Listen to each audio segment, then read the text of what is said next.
कथन करत आता पुढे निघालोय. पुढे कंसानी पाठवलेले सुदर्शन आणि शंखचूड नावाचे दोघं राक्षस भगवंतांचा नाश करण्यासाठी आले, पण स्वतः नष्ट झाले. भगवंतांनी त्यांना मोक्ष दिला. त्याच्यानंतर गोपींनी युगल गीताचं गान केलं. गोपींनी युगल गीत गायलं. भागवतामध्ये 5 गीत प्रधान आहेत. भागवतात किती गीत प्रधान? युगल गीत, भ्रमर गीत, गोपी गीत आणि लक्षात आली की सांगा. तर त्यापैकी युगल गीताचं गान गोपींनी केलेलं आहे, कारण तोपर्यंत परमात्मा गोपींबरोबर आहेत आणि म्हणून युगल.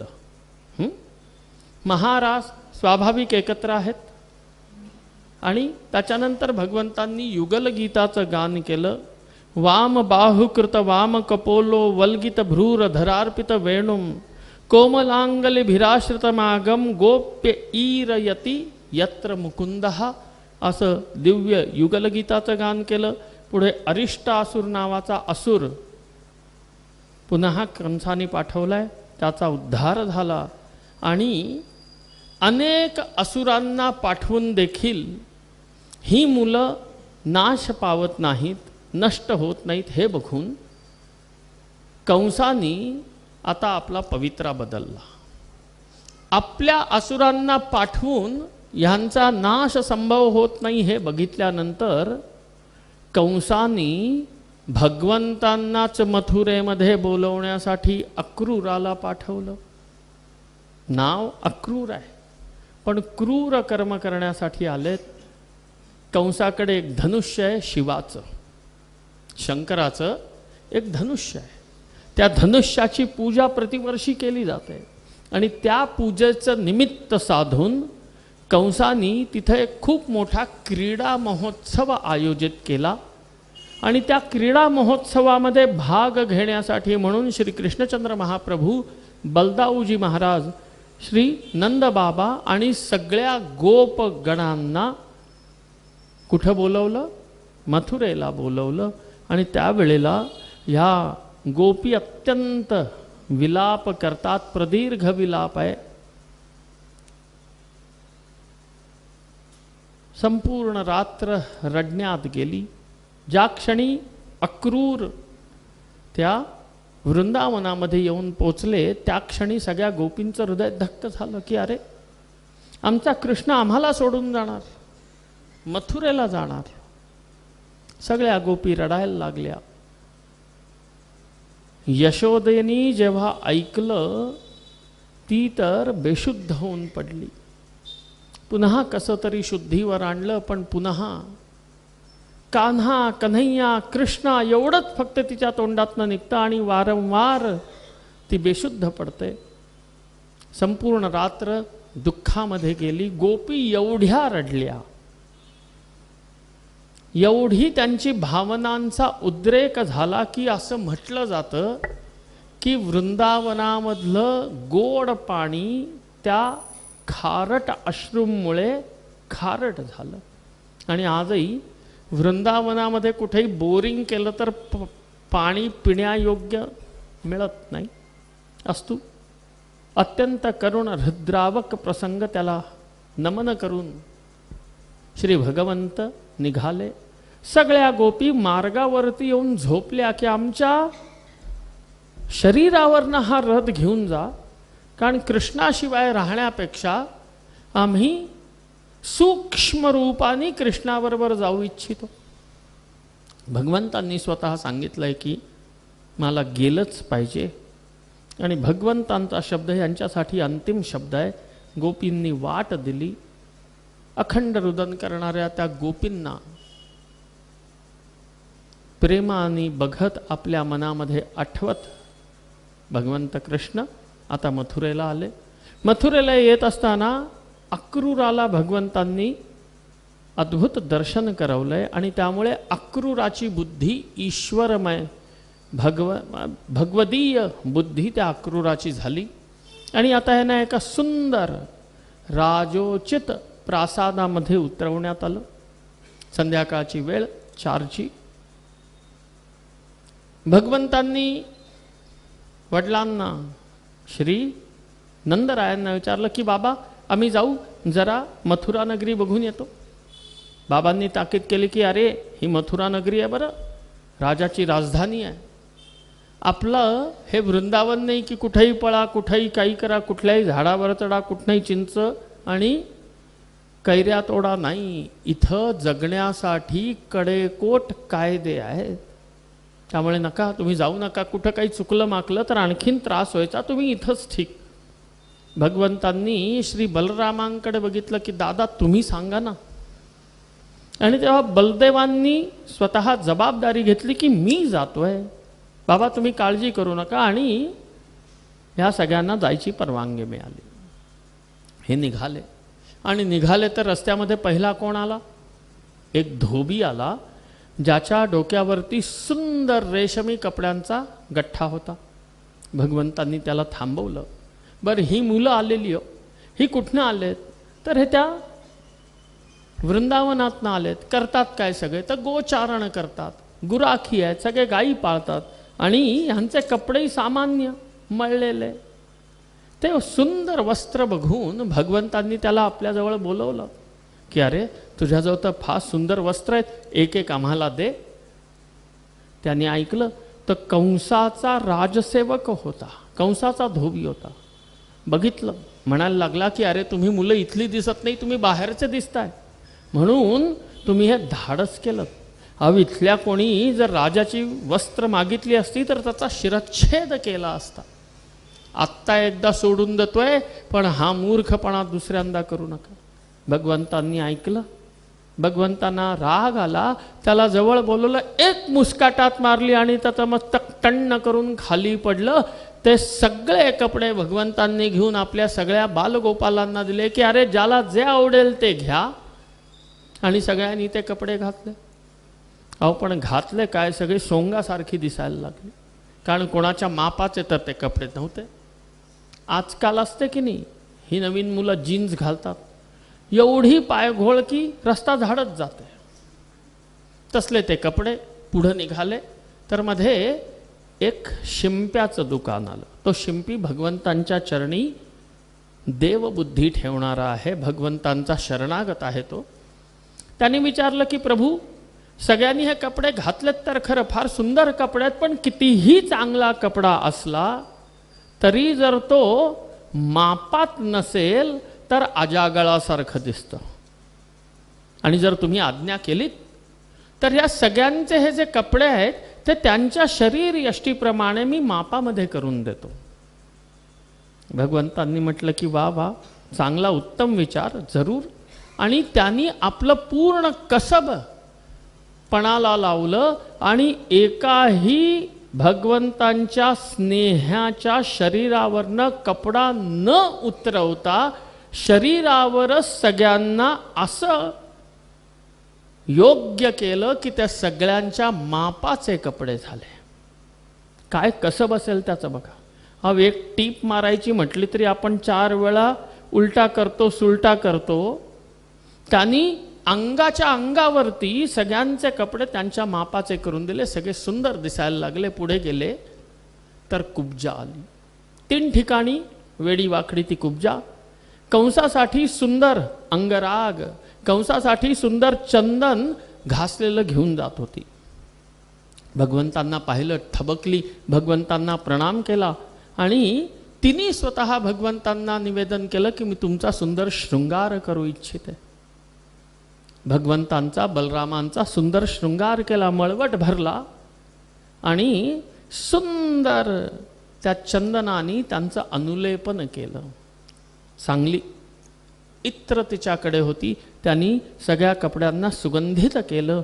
आणि त्याचबरोबर आणखीनही सगळे ते जे ग्वाल बाल होते त्याही सगळ्यांना सुंदर अनुलेपन केलं. भगवंत प्रसन्न झाले आणि तिला बोलवताना भागवतामध्ये शब्द वापरला की सुंदरी इकडे ये. ती एवढी कुरूप आहे, ती 3 ठिकाणी वाकडी तिकडी आहे शरीरामध्ये, तिला सुंदरी म्हटलं तर सगळ्यांना आश्चर्य वाटलं की हे तर परब्रह्म, अहो हे तर सच्चिदानंद, हिला सुंदरी म्हणतात. पण कुब्जेला जवळ बोलवलं, आपल्या उजव्या पायाचा अंगठा तिच्या पायावरती दाबला, डाव्या हाताने तिचा हात धरला, उजव्या हाताची तर्जनी तिच्या हनवटीला लावली, एक झटका दिला, कडाड आवाज झाली आणि 3 ठिकाणी ती टेडीमेडी असलेली ती सरळ झाली. भगवंतांच्या हस्तचरण स्पर्शाने कुरूप होती ती, सुंदरही झाली. तिथनं पुढे निघाले आणि तिथनं पुढे निघाले तर गेले कुठे, जिथे ती क्रीडा मैदान होतं तिथपर्यंत गेले. एका मध्यभागी एका उंच चबुतऱ्यावरती ते शिवाचं धनुष्य ठेवलं होतं. कंसाला सांगितलं होतं की बाबा या धनुष्याचं रक्षण कर, साक्षात शिवधनुष्य आहे, आणि ज्या दिवशी हे धनुष्य भंग होईल तेव्हा तुझा अंत जवळ आला हे समजून जा. त्यामुळे प्राणपणाने कंस या धनुष्याचं रक्षण करतो. सहस्रावधी सैनिक तिथं पहाऱ्यासाठी उभे होते आणि त्याच वेळेला आपल्या या सगळ्या बालगोपालांसह भगवंत कसे आत शिरले, कसे त्या चबुतऱ्यापर्यंत पोहोचले कोणी जाणू देखील शकलं नाही. क्षणार्धात उडी मारत भगवंत वरती उपस्थित झाले. एका हाताने लीलया धनुष्य उचललं, दुसऱ्या हाताने वाकवलं, कडाळ आवाज झाला आणि धनुष्य भंग झाला. भगवंत पुन्हा खाली उडी मारून आले. कोणाच्या लक्षात यायच्या आधीच तिथनं बाहेर पडले. ते धनुष्य तुटल्याचा आवाज संपूर्ण नभामध्ये दुमदुमला आणि कंसाची झोप उडाली की अरे धनुष्य तुटलं. बर, पदोपदी जिथं ही मुलं जात आहेत, जसं तसं हे पुढे चालले आहेत, तसं तसे सगळे गुप्तहेर एक एक सूचना कंसाला जाऊन देत आहेत की धोब्याला मारलं, शिंप्यावर कृपा झाली, कुब्जेवरती कृपा झाली, आता धनुष्य भंग झाला आणि कंस घाबरला. हे सगळे त्या मथुरेची शोभा बघून पुन्हा त्या राजप्रासादामध्ये आले जिथे उतरले होते. रात्र गेली. दुसऱ्या दिवशी कंसानी योजना आखली होती की यांना त्या क्रीडा शाळेमध्ये आपल्या राजमहलात बोलवायचं. कंसानी अनेक नामवंत मल्ल तिथं बोलवले होते मल्लयुद्धाचा खेळ करण्यासाठी म्हणून.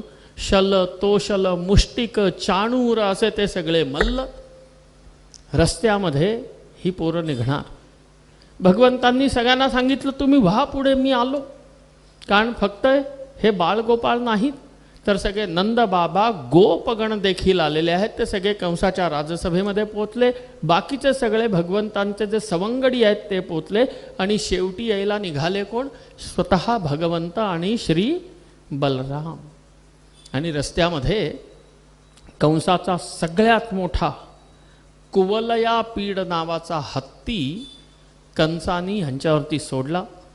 भगवंतांनी आणि बलदाऊंनी आपल्या बुद्धीचा परिचय देत अत्यंत चतुरतेने त्या कुवलया पीडाशी युद्ध केलं.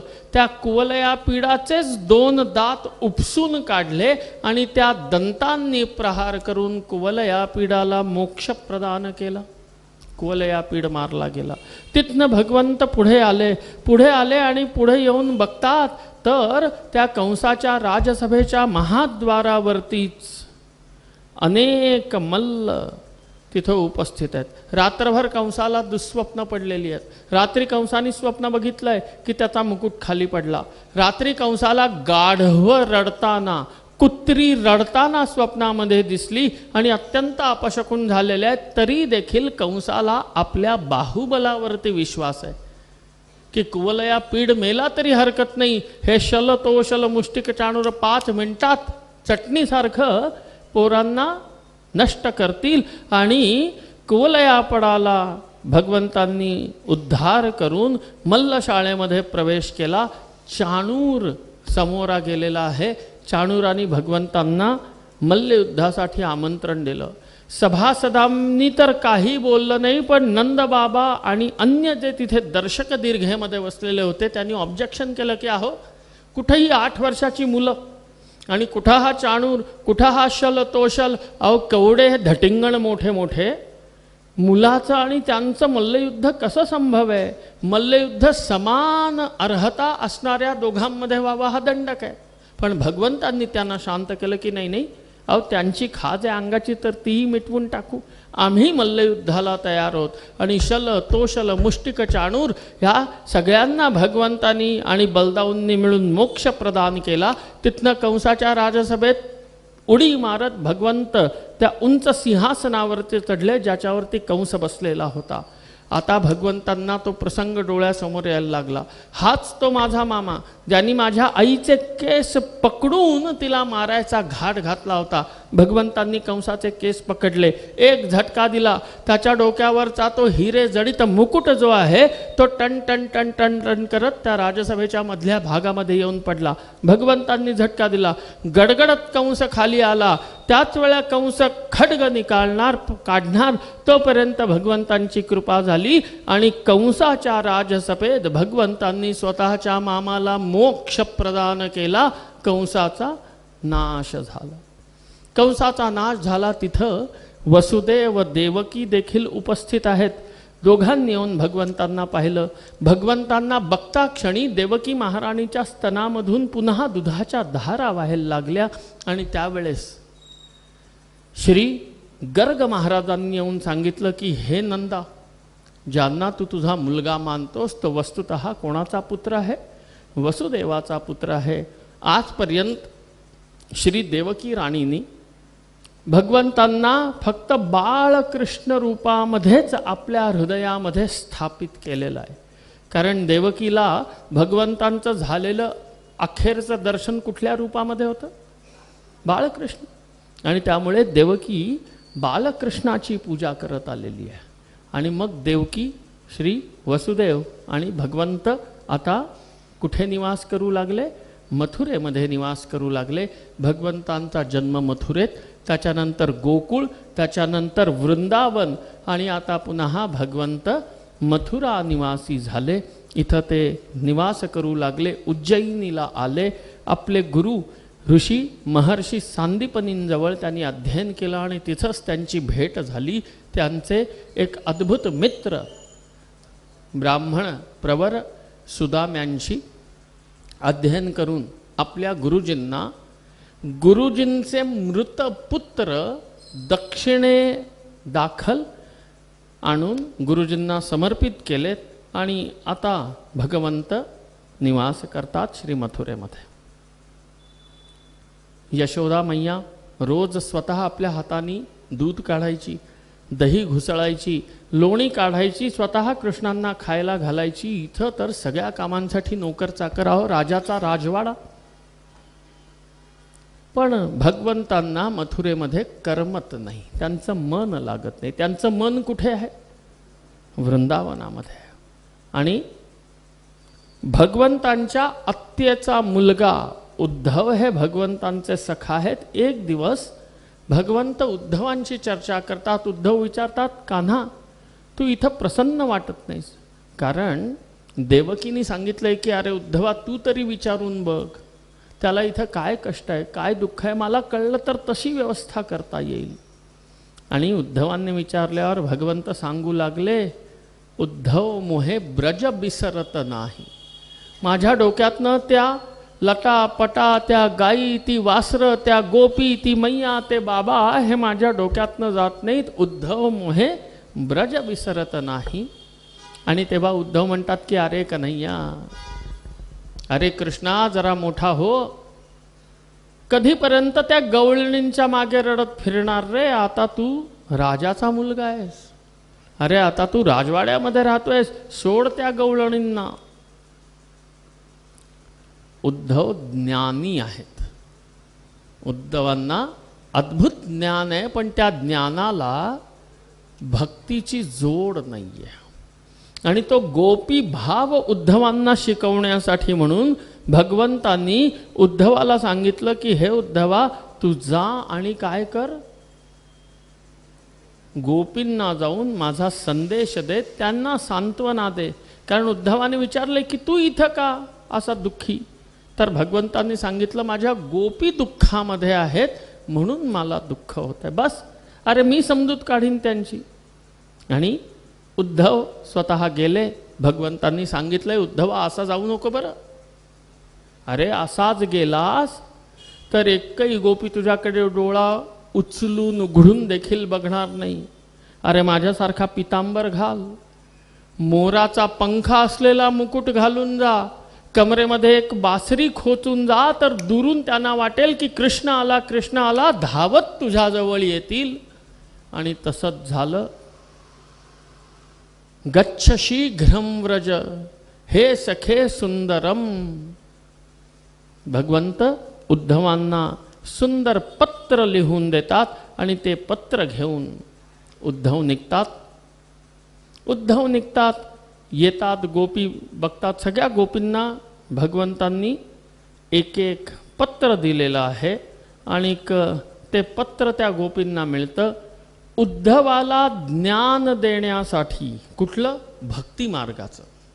गोपी भ्रमरगीत गातात आणि भ्रमरगीताच्या माध्यमातून उद्धवाला भक्ती मार्गाचं अद्वितीय ज्ञान प्रदान करतात. अशा दिव्य भ्रमरगीताचा प्रसंग ऐकवतात आणि भ्रमरगीतानंतर उद्धव जाणतात की ह्या ज्या गोपी आहेत ना, ज्यांच्यासाठी स्वतः कृष्ण झुरतोय, त्या गोपी सामान्य नाहीत. उद्धवाच्या मनामध्ये गोपी भाव पूर्णतः जागृत होतो. उद्धव स्वतः परत येतात आणि आता इकडे कंसाचं हनन झाल्यानंतर त्याच्या 2 बायका अस्ती आणि प्राप्ती. कंसाच्या 2 बायकांची नावं काय? अस्ती आणि प्राप्ती. या दोघी विधवा झाल्या आणि त्या कुठं गेल्या? माहेरी निघून गेल्या जरासंधाकडे. राज्यावरती कोणाला बसवलं गेलं? राजसिंहासनावरती. कंसानी आपल्या वडिलांना जे तुरुंगात डांबलं होतं त्या वडिलांना सोडवलं गेलं. उग्रसेन महाराज त्यांना राज्यावरती बसवलं गेलं. अस्ती आणि प्राप्ती जरासंधाकडे परत गेल्या आणि अस्ती आणि प्राप्ती आपल्या दोघीही मुली विधवा झाल्या आणि यांच्या वैधव्याचं कारण तो कृष्ण आहे हे जाणल्यानंतर स्वतः जरासंध भगवंतांना शत्रू मानतो आणि शत्रू मानून जरासंध भगवंतांच्यावरती आक्रमण करतो. एकदा नाही, दोनदा नाही, किती वेळा? 17 वेळा आक्रमण करतो. 16 वेळा येतो. प्रत्येक वेळी भगवंत त्याचा पराभव करतात. 17 वेळा तो येतो तेव्हा 17व्यांदा येताना तो कोणाला बरोबर घेऊन येतो? कालयवनाला. कालयवन असा राक्षस ज्याला वरदान आहे की तो शस्त्रांनी अस्त्रांनी नष्ट होणार नाही. आणि ते बघून भगवंत जाणतात ह्यावेळी प्रसंग बाका आहे. फक्त जरासंध नाही, कालयवन पण आहे. आणि म्हणून विश्वकर्म्याला बोलवून रात्रीतच विश्वकर्म्याला आदेश देतात आणि सुदूर पश्चिम समुद्रामध्ये एका बेटावरती अद्भुत नगरीचं निर्माण करवतात.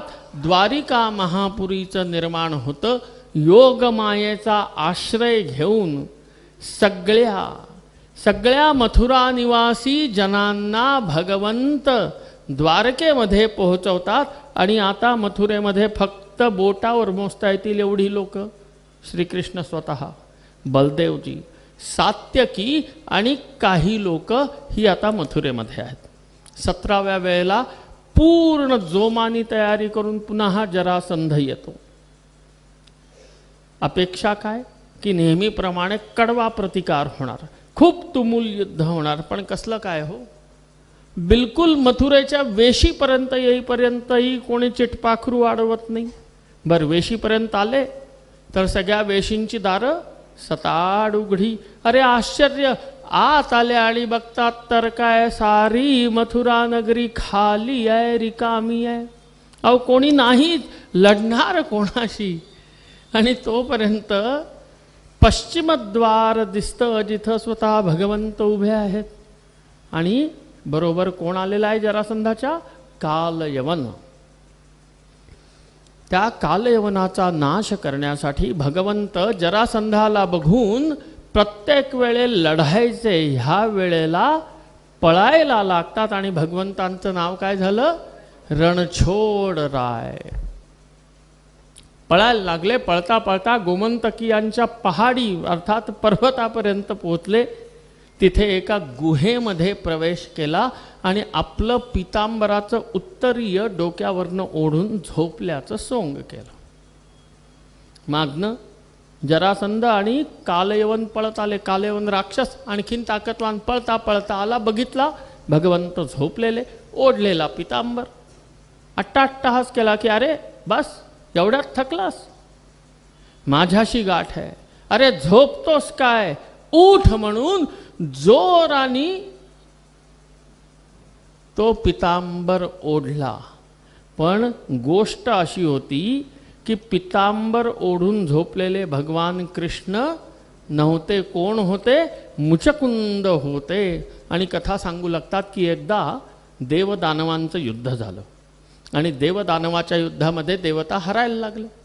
ते बघून इंद्रानी मुचकुंद राजाला बोलवलं की आओ मदतीला या, मदतीची जरूर होते.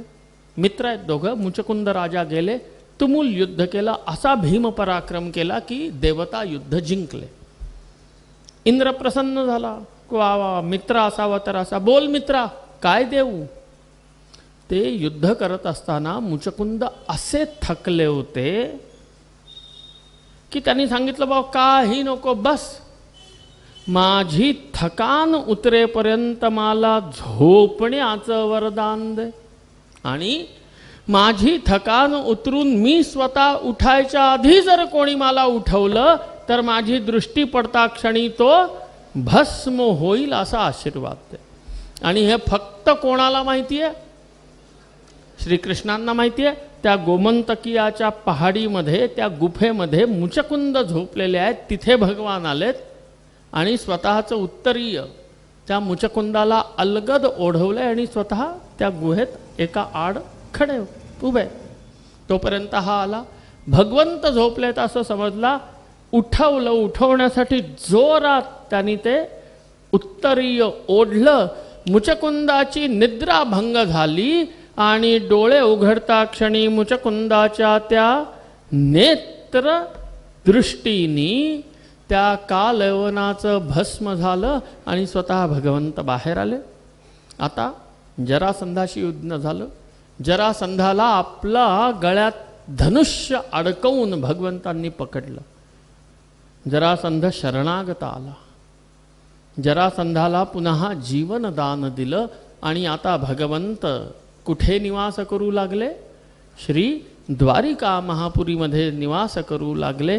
आणि आता भगवंतांच्या विवाहाची खूप चर्चा सगळी लोक करायला लागली की भगवंता कृष्णा तुमचा विवाह कधी? पण हसून टाळतात की आधी मोठ्या भावाचा तर होऊ दे. आणि बलदाऊंच्या विवाहाची कथा श्रवण करवतात. सांगायला लागले की एक राजा होते ज्यांचं नाव होतं रैवत. आणि ते गेले आपल्या मुलीसाठी स्थळ शोधायला म्हणून ब्रह्मदेवाकडे.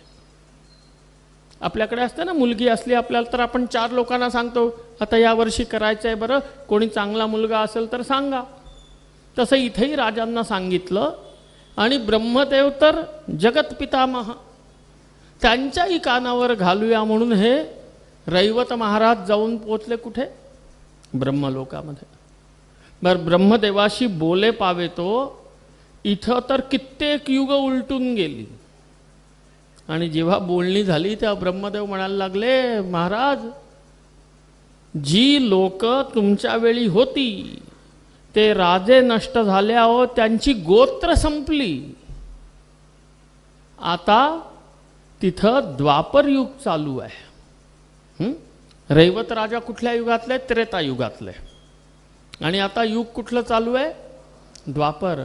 आणि मध्ये 23 का 24 चतुर्युग लोटली. म्हणजे हे त्रेता संपलं आणि लगेच पुढचं द्वापार नाही आहे. ह्या त्रेतामध्ये गेले, मध्ये 24 वेळेला चतुर्युग पालटली गेली आणि आता 24वावं द्वापार सुरू झालंय त्या त्रेतापासनं. त्यामुळे आता वेळ दौडू नको. डायरेक्ट लवकर इथनं थेट कुठे जाशील? द्वारिका महापुरीत जा. तिथे स्वतः शेष बलदेव अवतार धारण केलेले आहेत. तुझ्या रेवतीचं लग्न कोणाशी लावून दे? बलदेवांशी लावून दे. आणि मग तिथनं रेवत राजा आले आणि बलदेवांचं लग्न कोणाशी झालं? रेवती महाराणींशी बलदेवांचं लग्न झालं. बोला रेवती बलभद्र भगवान की जय. आता मोठ्या भावाचं लग्न झालं तेव्हापासून लोक खूप मागे लागू लागले की आता तर बघा, आता तर बघा. पण एक दिवस भगवंत आपल्या महालामध्ये एकांतामध्ये होते आणि त्याच वेळी एक विदर्भ देशातनं कुंडिनपुराहून एक ब्राह्मण देव भगवंतांच्या दर्शनाला आल्याची वर्दी आली. भगवंतांनी बोलवलं. भगवंत आपल्या महालामध्ये. ते ब्राह्मण देवता आले आणि त्यांनी भगवती रुक्मिणी देवी ज्या भीष्मक राजांची कन्या आहेत, कुंडिनपुरामध्ये राहतात. विदर्भ देशाचा राजा भीष्मक, रुक्मी त्याचा मोठा मुलगा आणि आणखीनही 3 मुलं आहेत. रुक्मिणी ही त्यांची कन्या. रुक्मिणीचा विवाह ते जबरदस्ती कोणाशी करू इच्छितात? चेदिराज शिशुपालाशी. स्थिती अशी होती की त्यावेळेची राजकीय स्थिती हस्तिनापूर, मगध जरासंधाचं साम्राज्य, इकडे कंसाचं साम्राज्य, असे सगळे मित्र मित्र. त्यापैकी कंस मारला गेला, जरासंध पराभूत झाला. त्यामुळे ह्यांचा जोर कमी झाला आणि म्हणून तो जोर पुन्हा जोमाने वाढावा यासाठी रुक्मीला दुर्योधनाने आपलंसं करून घेतलं आणि त्याच्या बहिणीचा रुक्मिणीचा विवाह कोणाशी निश्चित केला? चेदिराजाशी शिशुपालाशी निश्चित केला. तेही भगवंतांचे आप्त. शिशुपालाशी निश्चित केला आणि ही वार्ता जेव्हा रुक्मिणीला कळली तेव्हा त्या दुःखी झाल्या. कारण भगवती रुक्मिणी देवी मनापासून आपल्या पतिरूपामध्ये कोणाची इच्छा करतात? श्रीकृष्णांची. की श्रीकृष्ण मला पती म्हणून हवे. आणि जेव्हा हे कळलं की माझा भाऊ ऐकणार नाही, वडिलांचं काही चालत नाही, नुसतंच लोकांच्या डोळ्यात धूळ फेक करण्यासाठी स्वयंवराचं नाटक करून माझं लग्न तर शिशुपालाशी योजलेलं आहे, हे जेव्हा रुक्मिणी देवींच्या लक्षात आलं तेव्हा त्यांनी स्वतः रुक्मिण्या स्वयमेकांते लिखित्वा दत्तपत्रिका. रुक्मिणी देवींनी स्वतः एक पत्र आपल्या हाताने लिहिलं आणि ते ब्राह्मण देवतेकडे दिलं. रुक्मिण्या स्वयमेकांते लिखित्वा दत्तपत्रिका मुद्रा मुन्मुच्य कृष्णाय प्रेमचिन्हमदर्शयत. ते पत्र आणि त्याच्याबरोबर काय दिलं? गिफ्ट. आजकाल नुसतं लव्ह लेटर देऊन चालत नाही. काय द्यायला लागतं बरोबर? गिफ्ट. मला खूप आहे ना, ते यांना अनुभव नाही, मला कुठला आहे? तुमचं लग्न तरी झालंय हो, माझं तेही नाही. पण ग्रंथामध्ये लिहिलंय म्हणून मी सांगतोय की फक्त पत्र नाही, पत्राबरोबर काय पाठवलंय? गिफ्ट. मुद्रान मुन्मुच्य कृष्णाय प्रेमचिन्हम. स्वतःच्या प्रेमाचं चिन्ह म्हणून अंगठी पाठवली आहे. आणि रुक्मिणी देवींनी पत्र तरी कसं लिहिलंय?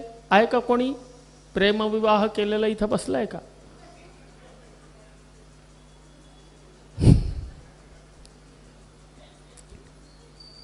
अहो हे जे असतात ना प्रेमी लोक, तर पूर्वीचा जमाना व्हायचा. ये मेरा प्रेम पत्र पढकर, पत्र लिहायची एकमेकांना. तर ते पत्र दिलं, एक गिफ्ट दिलं पण ते प्रेमपत्र कसं लिहिलं जातं हो? पुरा घरदाराच्या घोळक्यामध्ये बसून कोणी प्रेमपत्र लिहितं का? लिहितं का? अहो लिहितं का? अनुभव नसतानाही माहिती तर आहे ना. एकांतात एकटं बसून आपल्या मनातल्या भावना लिहिल्या जातात. कारण ते प्रेमपत्र कितीही भावनिक जरी असलं तरी त्याचं जाहीर वाचन हे नेहमीच हास्यास्पद होतं, असं पु ल देशपांड्यांचं वाक्य आहे. की त्याचं वाचन सार्वजनिक झालं तर ते हास्यास्पद होतं. त्यामुळे ते प्रेमपत्र कसं लिहावं? एकांतात, चोरून नाही. चोरून काय लिहिणार? एकांतामध्ये. आणि ते इथंही ग्रंथ सांगतो, रुक्मिण्या स्वयं, स्वतः लिहायला लागतं. चॅट जीपीटीला सांगून चालत नाही. रुक्मिण्या स्वयं एकांते, एकांतामध्ये लिखित्वा दत्तपत्रिकां मुद्रान्मुन्मुच्य कृष्णाय प्रेमचिन्हमदर्शयत. स्वतःचं प्रेम दाखवण्यासाठी पत्र आणि ती मुद्रिका ही एका ब्राह्मण देवतेकडे दिली आणि ते ब्राह्मण देव ते पत्र घेऊन एकांतामध्ये भगवंतांना दिले आणि भगवंतांनी ते पत्र वाचलं आणि गदगद झाले. नेत्रात्र प्रेमाश्रू ओघळू लागले. आणि जर तुम्ही आधी कधी रुक्मिणींनी लिहिलेलं पत्र ऐकलंय का हो? ऐकलंय? नाही? हे हां हां भागवतात.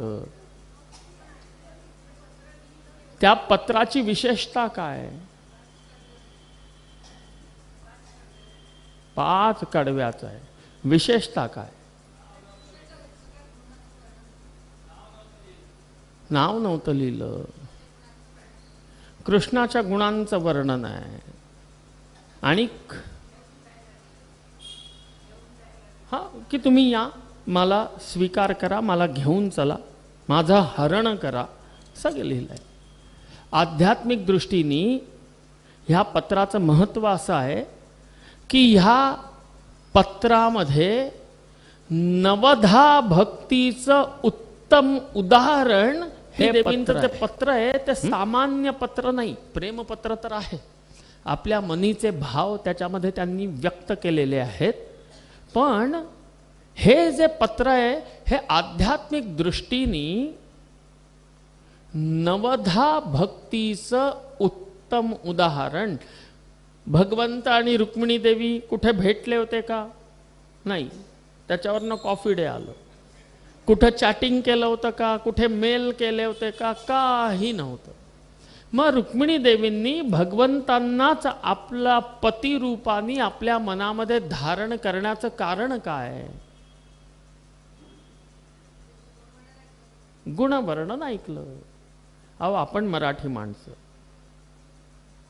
ऐकण्यात आणि बघण्यात जमीन आसमानाचं अंतर आहे असं म्हणत आलो की नाही? अहो आपल्या जीवनाचा एवढा मोठा निर्णय न बघता फक्त सांगेवारीने कोणी घेतं का? नाही. पण रुक्मिणी देवी अद्भुत पत्र लिहितात आणि त्याच्यामध्ये नवधा भक्ती आहे. 5 कडव्यांमध्ये पूर्ण नवधा भक्तीचं इतकं सुंदर विश्लेषण आहे.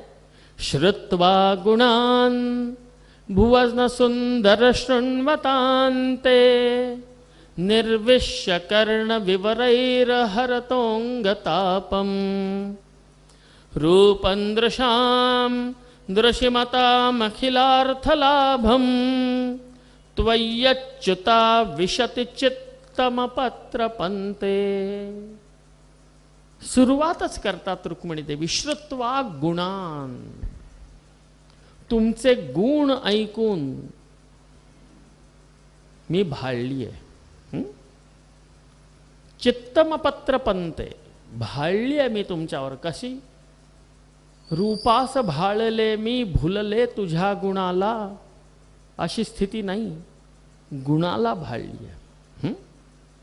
आणि मग एखादा गुणी आहे, त्या गुणीच्या गुणांचं आकलन स्वतः कसं करावं, त्यासाठी नवदा भक्तीच्या माध्यमातनं त्या गुणांचं आकलन रुक्मिणी देवीनी कसं केलं, त्याचा उद्घोष करणारं पत्र आहे. श्रुत्वा गुणान भुवन सुंदर शृण्वतान्ते निर्विश्य कर्ण विवरैर हरतोंगतापम. माझ्या अंगातले सगळे ताप संताप हरण झाले. कशानी? फक्त तुमच्या गुणांच्या श्रवणामुळे. आणि असे तुमचे गुण मला अत्यंत आल्हादित करतात, माझं चित्त आल्हादित होतं, आणि म्हणून मी तुमच्यावर आरक्त आहे, आसक्त आहे. आणि आता माझा भाऊ माझं लग्न करायचा घाट घातलाय आणि त्यासाठी आपण यावं, त्वरा करावी. वनराजाचा घास एका शृगालाच्या मुखी जातोय, तो थांबवावा आणि आपण माझा स्वीकार करावा, कारण मी आर्यावर्तातली कन्या आहे. मी मनसा वाचा कर्मणा तुम्हाला पतिरूपाने स्वीकार केलंय. जर तुम्ही नाही तर कोणीच नाही, हे आजच्या मुलींचं. जर तू नाहीस तर मग कोणीच नाही. पोरं सांगतात की नाही घरात, आई केलं तर तिच्याशीच, नाही तर मग आता लग्नच करणार नाही. आई बापांना धमकवतात. तशी रुक्मिणीजी नव्हती. त्यांनी काय सांगितलं? तुम्ही नाही तर मी नाही. माझं अस्तित्व तुमच्यावर आहे. माझे प्राणनाथ तुम्ही आहात, माझं सर्वस्व तुम्ही आहात. आणि ते बघून भगवंतांना भरून आला. हो, जिची आपली ओळख नाही, जिला पाहिलं नाही, फक्त केवढा विश्वास आपल्यावर ठेवलाय तिने. आणि भगवंत तिथनं स्वतः आपल्या रथाचं संचालन करत कोणालाही न सांगता कुंडिनपुराला आले. कुंडिनपुरामध्ये या स्वयंवराची सगळी तयारी, देशोदेशीचे राजे आलेले आहेत, तिथं जरासंधही आलेला आहे. आणि भगवंत आले. रुक्मिणी देवींना लग्न करायचा विषयच इतका नावडता होता, कारण मनाजोगतं होत नव्हतं. शिशुपालाशी तर अजिबात करायचं नव्हतं. पण लग्नाची तयारी घरात सुरू झाली. त्यांच्याकडे दागिने घडवून पाठवले बघायला की बघ कुठले चांगले वाटतायत, उचलून सगळे फेकून द्यायच्या. साड्यांची बासनच्या बासनं फेकली गेली, कारण लग्न करायचंच नाही, मनच नाही, बघायची इच्छा नाही. पण जेव्हा स्वतः भगवंत येऊन ठाकले तेव्हा रुक्मिणी देवी अत्यंत प्रफुल्लित झाल्या. आणि आता त्या आपल्या सगळ्या मैत्रिणींना म्हणायला लागल्या की अरे तुम्हाला तर माझी काळजीच नाही. परवावर माझं लग्न येऊन ठेपलं, पण माझ्या लग्नाची काही तयारी नाही. आणि आता त्यांच्यामध्ये उत्साह संचारला. त्यांच्या घराण्याची पद्धत होती की लग्नाच्या आधी कन्या स्वतः आपल्या कुलदेवतेचं पूजन करण्यासाठी आपल्या मैत्रिणींबरोबर, आपल्या बहिणींबरोबर जाते. आणि त्यावेळेस फारसे पुरुष रक्षक अथवा पुरुष त्यांच्याबरोबर असत नाहीत. त्या ब्राह्मण देवतेच्या माध्यमातनं, त्या ब्राह्मण देवाच्या माध्यमातनं जो अंगठी देवाणघेवाण करणारे होते, कारण भगवंतांनी अंगठी पाठवली होती. तू पाठवलं तर रिटर्न गिफ्ट द्यायला लागतं, भगवंतांनी दिली. पत्र पाठवलं, काळजी करू नको, मी येतोय, तू चल मैं आया. आणि भगवंत आले. रुक्मिणीला हायसं वाटलं, प्रसन्न झाली, आता तर उल्लसित आहे. आणि ती घटिका आली. रुक्मिणी देवी त्या कुलदेवतेच्या मंदिरामध्ये आपल्या कुलदेवीच्या पूजेसाठी गेल्या. तुमच्यापैकी किती लोक तिथं जाऊन आली कुंडिनपुराला? 1 2 3 4 5. तिथलीच आहे, अमरावतीची. अमरावतीत माझ्या खूप कथा होतात. परत अमरावतीमध्ये माझी कथा आहे 14 डिसेंबर बहुतेक. अच्छा, शेगाव. तर त्या अमरावती जवळ आहे कुंडिनपूर. तर तिथं ती भगवती रुक्मिणी देवी मंदिरात पूजा करण्यासाठी गेली, पण चित्त थाऱ्यावर नाही आहे. अहो जोपर्यंत येत नाहीत, जोपर्यंत घेऊन जात नाहीत, तोपर्यंत मनामध्ये शंका तर आहेच. आणि तोपर्यंत जोपर्यंत ती त्या देवळात गेली, भगवंतांची वाट बघत बघत कुलदेवीची पूजा करते, तोपर्यंत अत्यंत त्वरेने भगवंत आले. इतक्या झपाट्याने आले की कोणी जाणू देखील शकलं नाही. रुक्मिणी देवींचा हात पकडला. रुक्मिणी देवींच्या इच्छेनुसार भगवंतांनी रुक्मिणी देवींचं हरण केलं. बोला कृष्णचंद्र भगवान की जय. आणि हे झाल्या झाल्या सगळे राजे तुटून पडले. तोपर्यंत ते पत्र द्वारकेमध्ये कृष्णांच्या महालात पडलेलं वाचून स्वतः बलदेव, स्वतः बलराम चतुरंगिणी यादवी सेना घेऊन आलेले आहेत की ओ आत्ता कळलं हा कृष्ण गेला कुठे. अहो पण एकटा गेलाय. आणि भगवंतांच्या रक्षणासाठी म्हणून बलदेव धावून आले. यादवी सेना आली, तुमुल युद्ध झालं, त्याच्यामध्ये रुक्मीचा पराभव झाला. रुक्मी नष्टच होणार होता, पण बलदेवांनी थांबवलं की अरे थांब थांब, कृष्णा करतोस काय? अरे तुझ्या बायकोचा भाऊ शालिग्राम शालक आहे ना तो, त्यामुळे त्याला मारू नकोस. जिवंत सोडलं आणि तो अपमान जिव्हारी लागला. आणि त्यानंतर भीष्मक राजाचा हा पुत्र कोण, रुक्मी, ह्यांनी कुंडिनपुरामध्ये जीवनपर्यंत कधी पुन्हा प्रवेश केला नाही. त्यांनी प्रतिज्ञा केली की जेव्हा माझ्या बहिणीला पुन्हा आणेन, त्या कृष्णाच्या तावडीतनं सोडवून आणेन, तेव्हाच कुंडिनपुरात प्रवेश करेन. भोजकट नावाचं नगर नवीन वसवलं, तो तिथं राहायला लागला. आणि भगवंत भगवती रुक्मिणी देवींना घेऊन पुन्हा कुठे आले, श्री द्वारिका महापुरीमध्ये आले. आणि मग तिथं भगवंतांचं लग्न थाटामाटामध्ये झालं. भगवंतांची 16,108 लग्न झाली, पण एकही लग्न सरळ नाही. कुठंतरी मणी तो आणायला गेले, एक आली. कुठंतरी युद्ध करायला गेले, एक आली. कुठं बाण मारला, 7 तालवृक्ष तोडले, एक आली. अशाच 8 पटराण्या आल्या.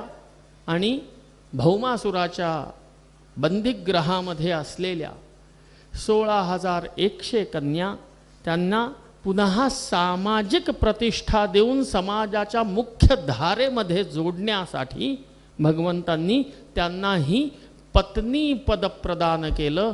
अशी भगवंतांची 16,108 लग्न झाली. भैष्मी जांबवती भामा सत्या भद्रा च लक्ष्मणा. भैष्मी कोण, भीष्मकाची मुलगी कोण आहे, रुक्मिणी. जांबवती जांबवंतांची मुलगी. भामा सत्यभामा.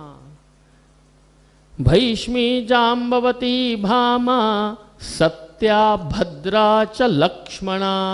सत्यादेवी, भद्रादेवी, लक्ष्मणादेवी आपल्या उज्जैनची विंद आणि अनुविंद ह्यांची बहीण मित्रविंदा, त्या मित्रविंदेशीही भगवंतांचं लग्न झालं. अशा 8 पटराण्या आणि 16,100 राण्या, असा भगवंतांचा कौटुंबिक संभार आहे.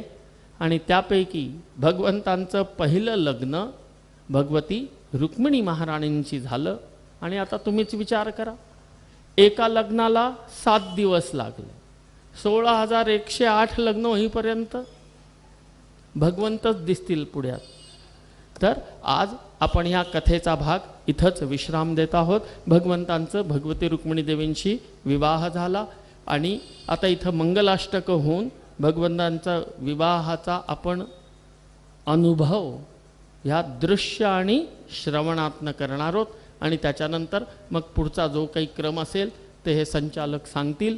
उद्या सकाळी 8 वाजता आणि मी पोचेन आता 8:10च्या मध्ये मी पोचेन आणि 8 ते 9:30 असं आपण उद्या कथाश्रवण करणार आहोत. आणि ते कथाश्रवण करून 9:30च्या सुमारास मला इथनं पुढे शुभं भवतु सावधान प्रारंभी विनती करू गणपती विद्यादया सागरा अज्ञान त्वहरो निबुद्धि मति दे आराध्यमो रेश्वरा चिंता क्लेश दरिद्र दुःख अवघे देशांतरा पाठवी हेरंभा गणनायका गजमुखा कुर्यात् सदा मंगलम राधा दामोदरयोः शुभं भवतु सावधान हे रामा पुरुषोत्तमा नरहरे नारायणा केशवा गोविंदा गरुडध्वजा गुणनिधे दामोदरा माधवा हे कृष्णा कमलापते यदुपते सीतापते श्रीपते वैकुंठा दीपते चराचरपते लक्ष्मीपते पाहि मां राधा दामोदरयोः शुभं भवतु सावधान कस्तूरी तिलकं ललाटपटले वक्षस्थळे कौस्तुभं नासाग्रे वरमौक्तिकं करतले वेणुकरे कङ्कणं सर्वाङ्गे हरिचन्दनं सुललितं कंठे च मुक्तावली गोपस्त्री परिवेष्टितो विजयते कुर्यात् सदा मंगलम राधा दामोदरयोः शुभं भवतु सावधान विष्णुला कमला शिवासि गिरिजा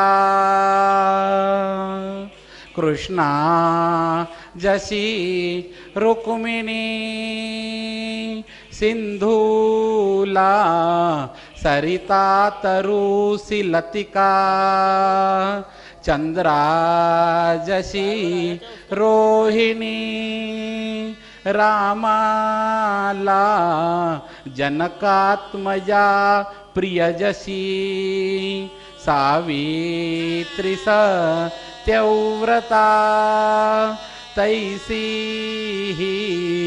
वधुसाजरी वरितसे हर्षे वरा वियता राधा दामोदरयोः शुभं भवतु सावधान तदेव लग्नं सुदिनं तदेव ताराबलं चन्द्रबलं तदेव विद्याबलं दैवबलं तदेव लक्ष्मीपते ते गृहं स्मरामि गोपाल कृष्ण भगवान की जय राधा महारानी की जय औक्षण करा शांत हां ओवा त्यांना दोघांना इकडनं या बाई या बाजूनी या म्हणजे ते समोरून त्यांना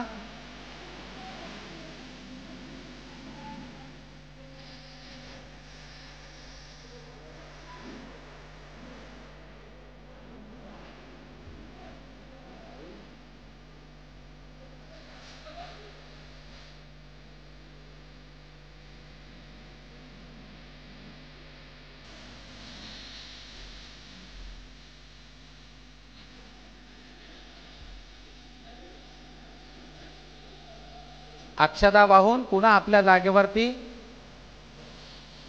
आपण स्थानपन्न व्हा आणि एक एक दोन दोन चढा तुम्ही कोणी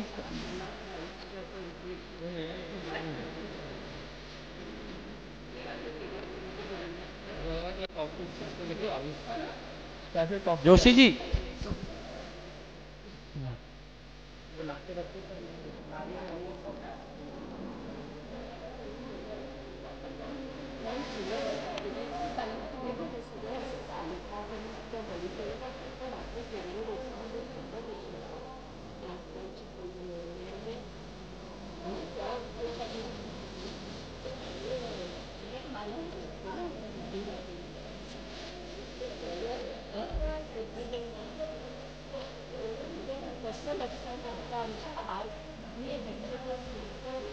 आज काय इसको लगा के रखो